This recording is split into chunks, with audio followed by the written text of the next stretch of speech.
Bismillahirrahmanirrahim. Kita masuk pada al-mabhath al-awwal.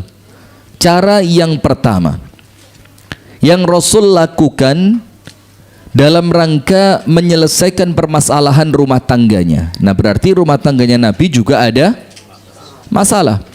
Nah, tapi kemudian menyelesaikannya dengan cara yang terbaik, akhirnya masalah yang awalnya sesuatu yang kurang baik itu menjadi anugerah. Menjadi apa? Anugerah. Jujur ya, rumah tangga itu kalau habis ada masalah, selesai masalahnya apa yang terjadi? Semakin apa? Semakin mesra ya, sejam 2 jam lah. Setelah itu balik mana? Ya, tidak begitu ya. Jadi setelah ada masalah itu biasanya semakin apa? Semakin harmonis, semakin erat. Apalagi kalau sampai muncul ucapan maaf. Wah, itu Pak, kalau suami atau istri ada kata-kata maaf, itu serontok sak kabeh, ulu-ulu nintek kabeh. Ya, rontok semuanya. Nah, maka di dalam masalah rumah tangga itu bisa menjadi apa?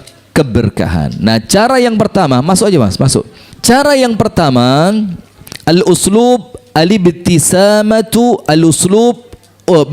uslubul ibtisamati wad-du'abati atau ad-da'abati. Cara yang pertama, ketika Nabi Muhammad menghadapi masalah di dalam rumah tangganya, nanti kita jelasin kapan pakai cara ini, kapan pakai cara yang lain. Itu ada waktunya. Tidak boleh dibolak-balik. Wayai ngamuk digawe senyum, wayai senyum digawe, tidak boleh. Harus ada tempatnya masing-masing. Nah, cara yang pertama, uslubul ibtisamah. Rasul menyelesaikan masalah rumah tangga cukup dengan ibtisamah, senyum, selesai urusan. Cukup apa? Senyum. Karena kadang-kadang istri kita itu butuh senyum kita tok. Ada masalah, lah gak mari tambahi. Nggak, jangan dikira serius ya. Dengan cara apa? Senyuman. Wad-du'abah. Du'abah itu apa? Diajak bercanda. Kalau bahasa Jawanya guyon, diguyoni. Karena rumah tangga itu kalau kaku terus, itu lama-lama patah. Maka dalam rumah tangga itu perlu apa? Kelucuan-kelucuan, keanehan-keanehan. Antum tahu dalam satu riwayat disebutkan oleh astagfirullah wa atubu ilaih, kalau saya tidak salah nama, Abdullah ibnu Mas'ud. Nanti insya Allah pertemuan berikutnya saya perjelas namanya aslinya siapa ya. Dibilang sama istrinya apa? Saya tidak pernah melihat laki-laki yang di luar rumah paling berwibawa, disegani sama orang, kecuali suamiku. Tapi kalau di rumah, dia laki-laki yang paling konyol. Kalau di rumah ya Pak? Konyol, menyenangkan, bercanda, tersenyum, guyon. Ya, bahasanya mungkin sedikit-sedikit usil ya. Usil, sendalnya istri ditaruh wajan gitu. Boy dok. Ya, suntikan vitamin diganti suntik kaku. Itu bukan bercanda, itu remuk itu ya. Nah, maka katanya istrinya tadi dibilang apa? Kalau di luar rumah paling berwibawa, orang sama dia itu segen. Tapi ketika dia masuk rumah, tidak ada orang yang lebih menyenangkan dan lebih menertawakan dibanding dia. Berarti kalau di rumah itu perlu apa? Rileks, guyon, canda tawa, senyuman, bahagia, makan bareng. Bahkan kalau perlu apa? Kejar-kejaran. Omai cili, nyele omai tonggo. Yo, kejar-kejaran itu tidak di rumah toh Pak. Lo mau kejar-kejaran di rumah, ini panci, piring, meja pecah semua ini. Ya bagaimana lah caranya ya? Kalau Rasulullah itu apa? Pergi dari keramaian, terus lari-larian sama ibunda Aisyah. Kalau kita sekarang enggak, lari-lariannya dipamerkan di depan orang. Nah, ini malah keliru mana ini ya. Jadi konsepnya tidak begitu. Jadi cara yang pertama yang Rasulullah SAW lakukan itu apa? Cara tersenyum dan bercanda. Jadi tersenyum dan bercanda. Apa artinya? Minal asalib allati istamalaha Rasulullah sallallahu alaihi wasallam fi mu'alajati al-khilafat az-zawjiyah uslubu al-ibtisamati wad-du'abati. Salah satu cara yang Rasulullah gunakan untuk menyelesaikan permasalahan rumah tangga adalah dengan cara bercanda dan tersenyum. Faqad yara alaihi salatu wassalam anna mawqifan muayyanan la yajdi fihi al-ghadabu fadlan an yanfa'a fihi al-'unuf. Dan Rasulullah ngerti betul, terkadang permasalahan itu tidak selesai dengan kemarahan. Semakin dimarahi, masalah semakin besar. Apalagi kekerasan. Jadi bedain ya, ada marah, ada kekerasan. Bedanya apa? Walaupun nanti secara bahasa ya sama, kekerasan verbal ya. Kalau kemarahan itu cukup dengan apa? Nada suara yang meninggi, itu namanya marah. Bahkan ada orang yang marahnya tanpa suara. Lah ada. Marahnya itu matanya itu kayak bola pingpong mau keluar. Habis bola pingpong disemes. Atau yang dengan kemarahannya itu cukup apa? Mukanya memerah, gak ngereken blas, diem tok. Itu menunjukkan kemarahannya. Dan Rasulullah Shallallahu Alaihi Wasallam dikatakan oleh para sahabat, kami tahu kemarahannya Nabi Muhammad hanya dengan melihat wajahnya. Kalau wajahnya memerah, itu cirinya beliau sedang marah. Nah, maka Rasulullah ngerti ada masalah yang tidak selesai dengan marah. Itu marah. Kalau kekerasan apa? Lebih condong kepada fisik. Lebih condong kepada apa? Perbuatan fisik, pukulan, tarian, jambaan, apa lagi? Tamparan, cubitan, atau yang semisal dengan itu. Itu tidak menyelesaikan masalah. Di sebagian kasus. Walidzalika fama aktsara al-mawaqif allati kana yuqabiluha an-nabiy sallallahu alaihi wasallam bitabassum al-mushfiq. Maka seringkali ini terbesar. Cara Nabi yang paling besar untuk menyelesaikan masalah rumah tangganya, itu yang paling sering ditemui, itu adalah dengan senyuman yang sangat menggoda. Mushfiq itu senyum yang senyumnya itu sampai masuk ke dalam hati. Indah banget. Coba panjenengan senyum, coba senyum. Jadi justru senyum ini disebutkan dalam kitab ini adalah masalah solusi yang paling sering dipakai oleh Nabi Muhammad di dalam menyelesaikan masalahnya. Awid du'abati al-hulwa, atau bercanda yang manis, bercanda yang menyenangkan, yang seger gitu loh. Bercanda seger itu ya apa ya? Yang dengan senyuman itu, hadirin, dengan senyuman, dengan candaan, dengan keusilan, itu terkadang masalah langsung berbalik 180 180 apa 60? Kalau 360 balik mana? 180 derajat itu masuk silakan Pak Imam. Langsung bisa berbalik dari yang awalnya masalah menjadi apa? Seakan-akan langsung tidak pernah ada masalah. Karena apa? Seorang istri melihat suaminya ternyata dia tidak mempermasalahkan kesalahannya dia. Jadi yang awalnya masalah itu kalau disenyumin, maka kan ada kata-kata apa? Senyumin aja. Itu ternyata cara Nabi menyelesaikan masalah. Fakam min mushkilatin laisa laha min hallin siwa ibtisama aw ad-du'aba al-hulwa allati tafdhi 'alaiha tabi al-mirah.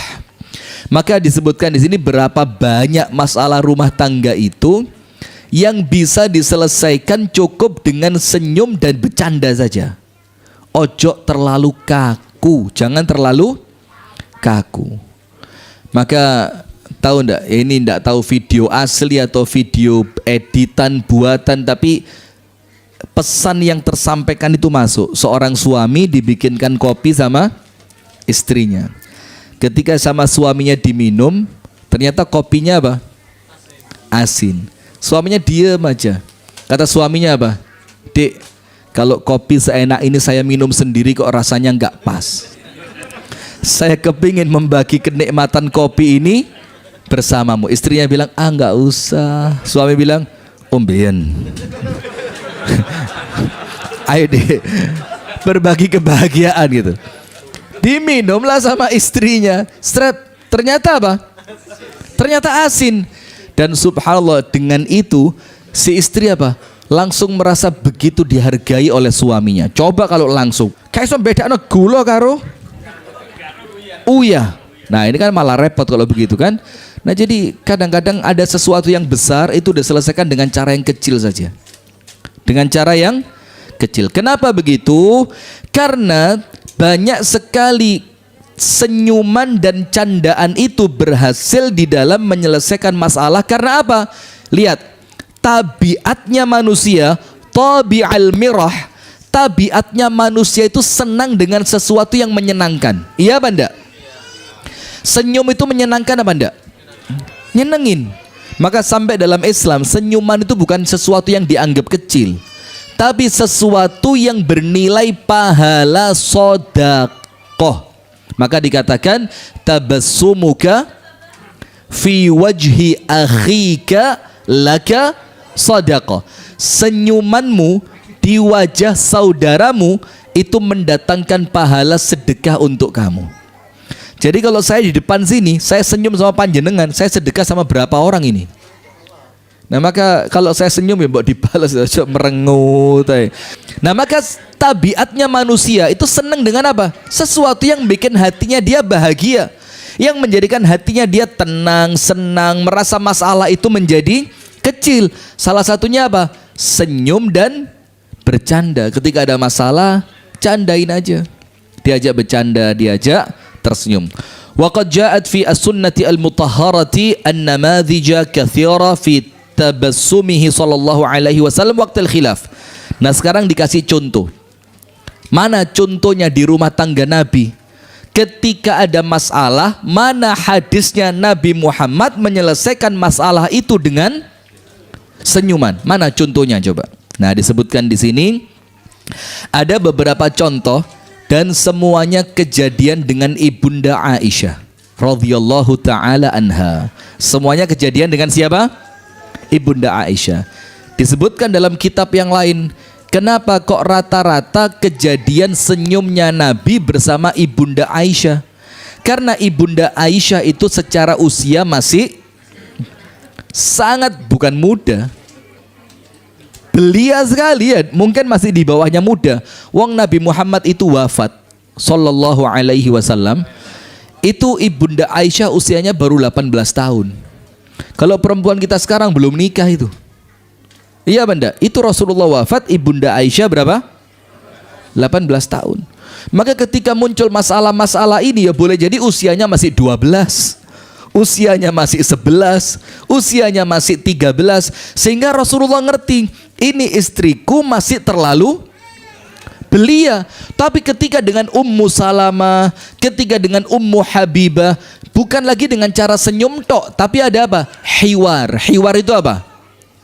Diskusi. Diajak diskusi. Nah nanti ada. Nah maka contohnya begini.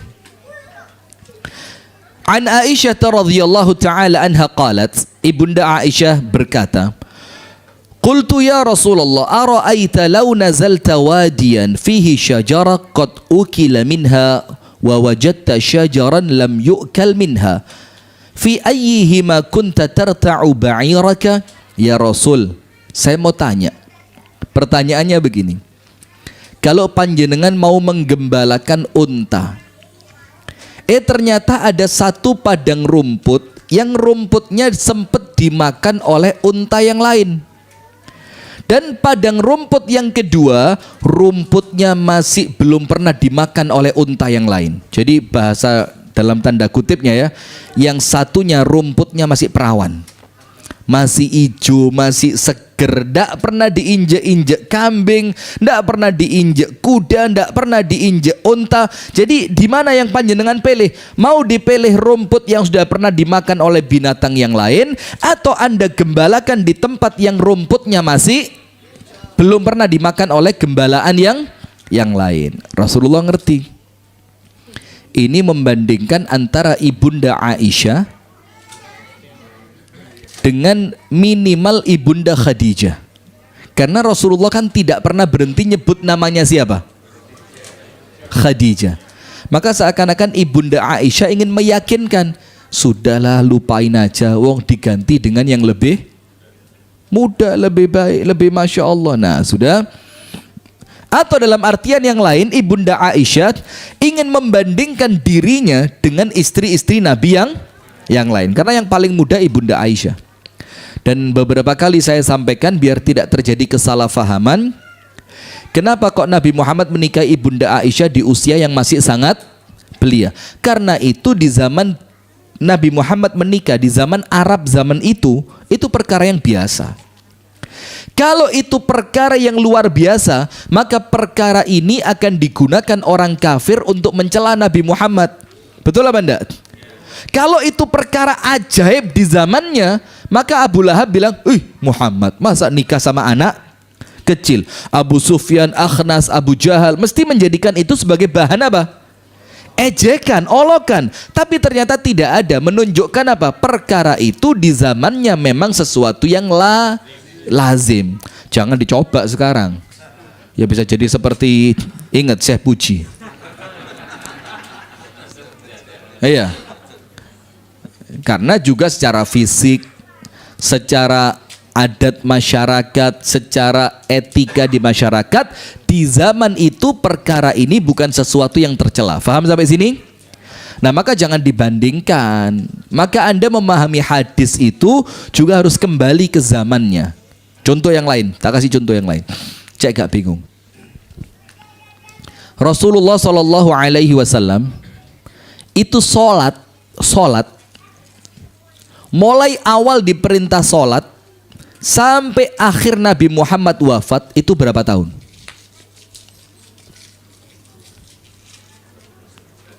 Lu gampang aja, diperintah diutus jadi nabi usia berapa? Meninggal usia? Ya tinggal 63 kurangi 40, 23 tahun. Nah 23 tahun Nabi Muhammad sholat ini, itu dalam semua keadaan. Sholat dalam keadaan fisiknya masih kuat. Ada Nabi Muhammad sholat dalam keadaan fisiknya mulai lemah. Ada Nabi Muhammad sholat dalam keadaan sakit. Ada Nabi Muhammad sholat dalam keadaan safar. Ada Nabi Muhammad sholat dalam keadaan mungkin ada masalah.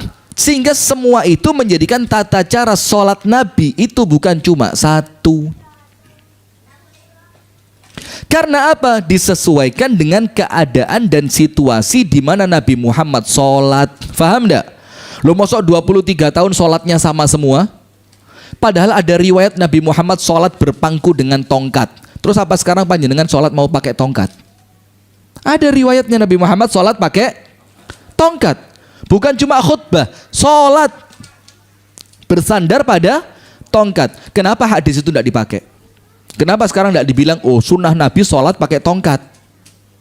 Karena Rasul pakai tongkat ketika memang sedang sakit, tidak kuasa untuk berdiri dalam keadaan yang cukup panjang. Faham tidak?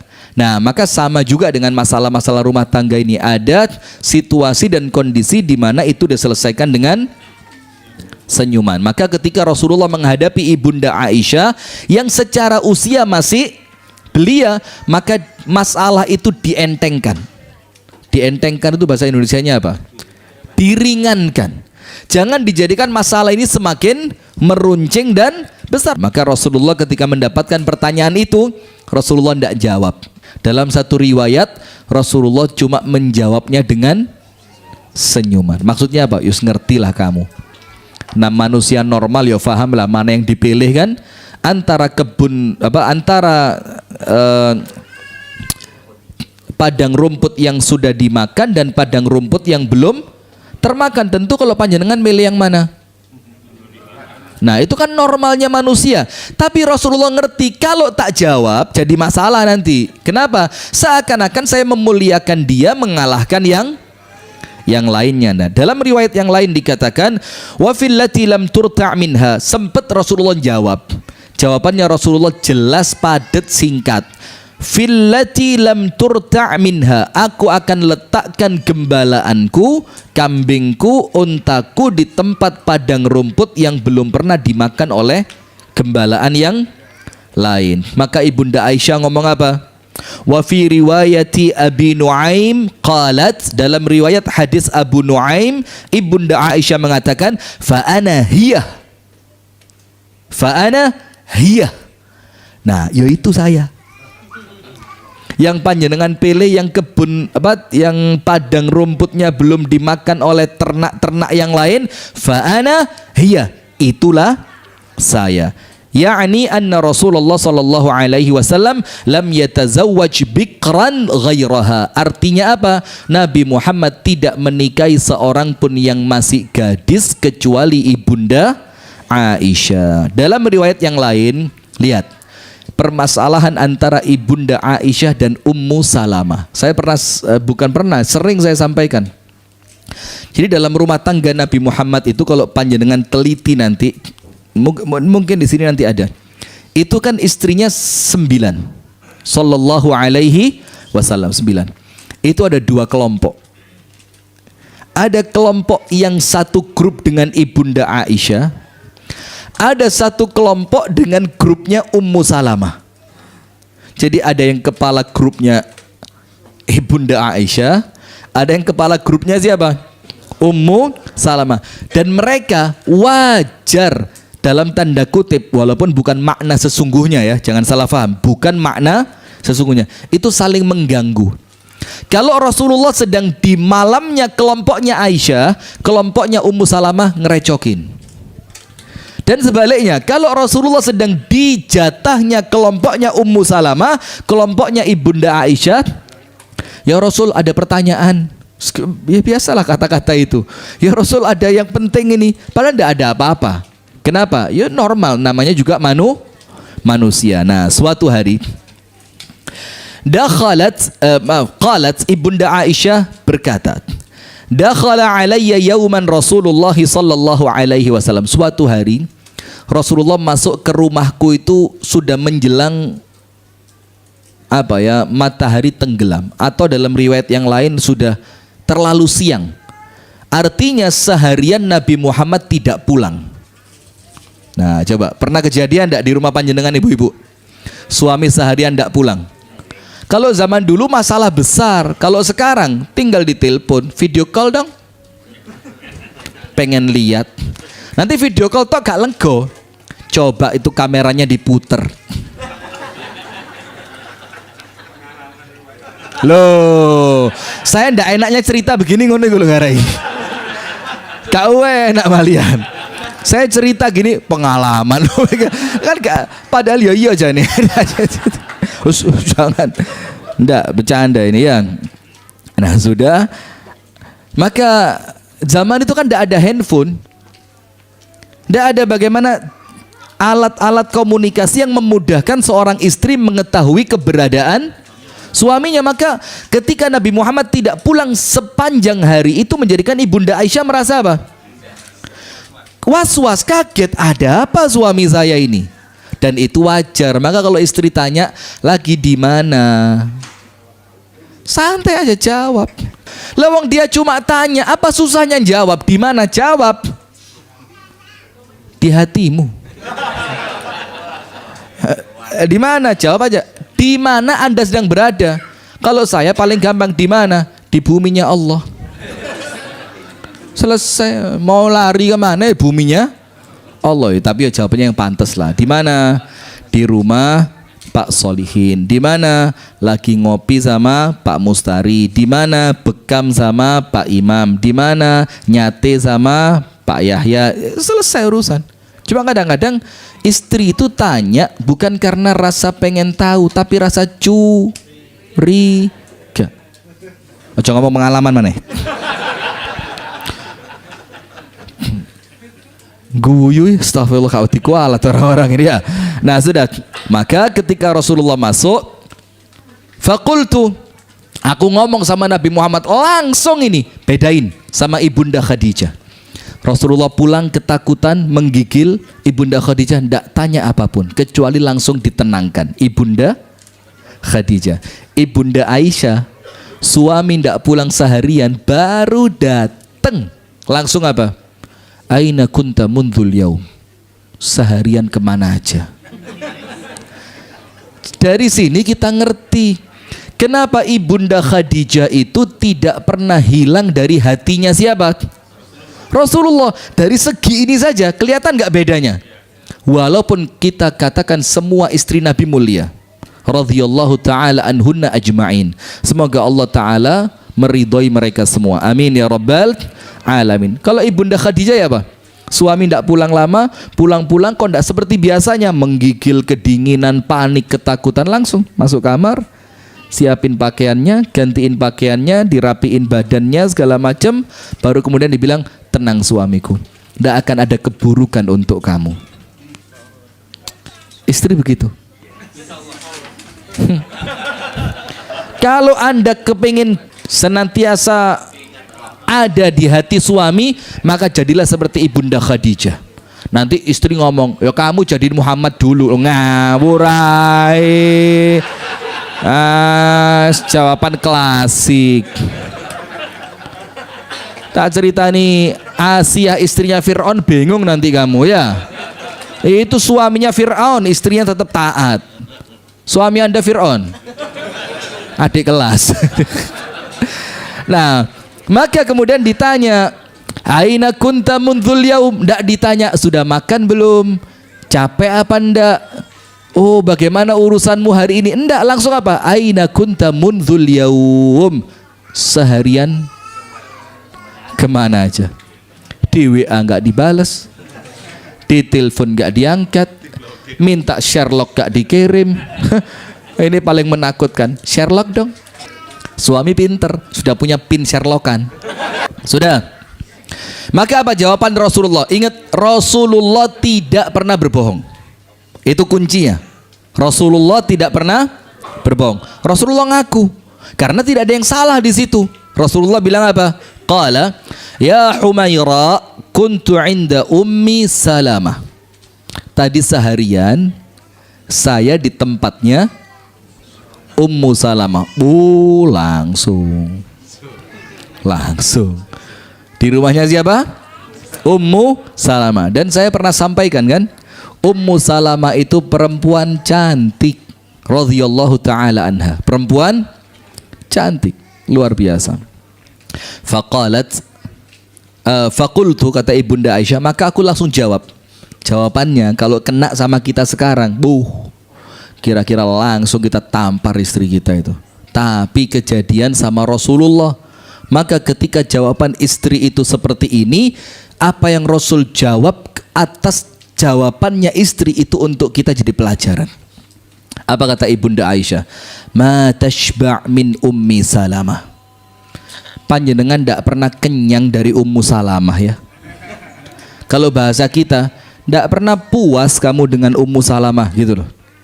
Kira-kira kalau istri Anda ngomong, oh tidak bisa, Anda tidak ngerti, mau cuma satu kok, tidak ngerti, Anda tidak ngerti, tidak ngerti, susah, ngel nyerita no yang ngel, bayangkan juga susah ini. Nah, ternyata Anda sama istri Anda dibilang apa? Tidak pernah puas kamu ya dari Ummu Salamah. Kalau kita digituin, kita apain itu istri? Marah pasti kita. Ternyata apa yang Rasul lakukan, ini bukan kalimat yang ringan loh ini Pak. Ini Nabi digituin sama istrinya. Istrinya bilang apa? Ma tashba' min ummi Salamah. Kamu tidak pernah puas ya dari Ummu Salamah ya. Apa jawabannya Rasulullah? Qalat, Ibunda Aisyah ngomong, apa reaksinya Nabi Muhammad? Fatabassam. Rasulullah cuma apa? Senyum tok. Ndak dijawab, ndak dibantah, ndak ditinggal, cukup senyum. Subhanallah, lihat. Dan selesai masalah. Karena istri merasa apa? Kalau suami tersenyum, itu ada perasaan istri kayak menang gitu. Kan kayak son jawab. Jadi istri merasa cocok sudah. Nah, itu ketika istri merasa menang, wes lego istri. Lego. Karena dia cuma tidak mau dianggap kalah. Nah, maka Rasulullah apa? Fatabassama, Rasulullah sallallahu alaihi wasallam tersenyum. Dalam riwayat yang lain dikatakan, "Tsumma qultu." Terus cerita ini ada kelanjutannya. Setelah Rasulullah tersenyum tadi, Ibunda Aisyah masih ingin merasa dirinya menang dibanding istri yang lain, karena dianggap sama Ibunda Aisyah, wong perempuan kayak Ummu Salamah kok panjenengan tidak pernah puas dari dia, gitu loh. Terus Ibunda Aisyah tunjukkan, seharusnya kamu itu tidak puas kepada siapa? Kepada saya. Maka Ibunda Aisyah mengatakan, ya Rasulullah, ala tukhbirni anka law annaka nazalta bi'adwataini ihdahuma lam turta' wal ukhra qad ru'iyat ayyuhuma kunta tar'a. Ya Rasul, begini kata Ibunda Aisyah, kalau panjenengan turun di suatu padang rumput yang pertama sering dipakai sama penggembala yang lain, padang rumput yang lainnya adalah padang rumput yang masih hijau seger, belum pernah dipakai oleh penggembala yang lain, maka engkau akan menggembalakan ternakmu di mana? Rasulullah menjawab, allati lam tur'a, aku akan mendatangkan gembalaanku pada padang rumput yang belum pernah digunakan. Qalat qultu, Ibunda Aisyah mengatakan, fa'ana lastu ka ahadim min nisa'ik ya Rasul, saya ini, kata Ibunda Aisyah, tidak sama dengan istrimu yang lain. Nah mulai. Nah itu loh perempuan. Maka hati-hati perempuan, jangan Anda merasa lebih baik dari siapapun, ya kan? Maka dalam surat Al-Hujurat apa? La yaskhar qaumun min qaumin asa ayyakunu khairan minhum wala nisaun min nisa'in asa ayyakunna khairan minhunna. Jangan mencela orang lain, boleh jadi yang kamu cela lebih baik. Perempuan juga jangan mencela perempuan yang lain, boleh jadi perempuan yang kamu cela lebih baik. Maka Ibunda Aisyah mengatakan, ya Rasulullah, saya ini tidak sama dengan istri-istrimu yang lainnya. Kullu mra'atin min nisa'ika kanat 'inda rajul. Ya Rasul, semua istrimu yang lain itu pernah hidup dengan laki-laki lain kecuali saya. Qalat, maka Ibunda Aisyah mengatakan, dibaleni sama Nabi Muhammad. Fatabassama Rasulullah sallallahu alaihi wasallam. Rasulullah menjawab untuk yang kedua kalinya dengan apa? Senyuman. Padahal itu seharusnya kalimat yang berat itu. Karena membandingkan dirinya, menganggap dirinya lebih baik dibanding yang lain. Tapi Rasul tahu ini yang ngomong istriku yang usianya masih belia. Maka pantas kalau dia ingin diutamakan, ingin dinomorsatukan, ingin dilebihkan dibanding istri yang lainnya. Maka Rasulullah menyelesaikan masalah itu cukup dengan apa? Senyuman.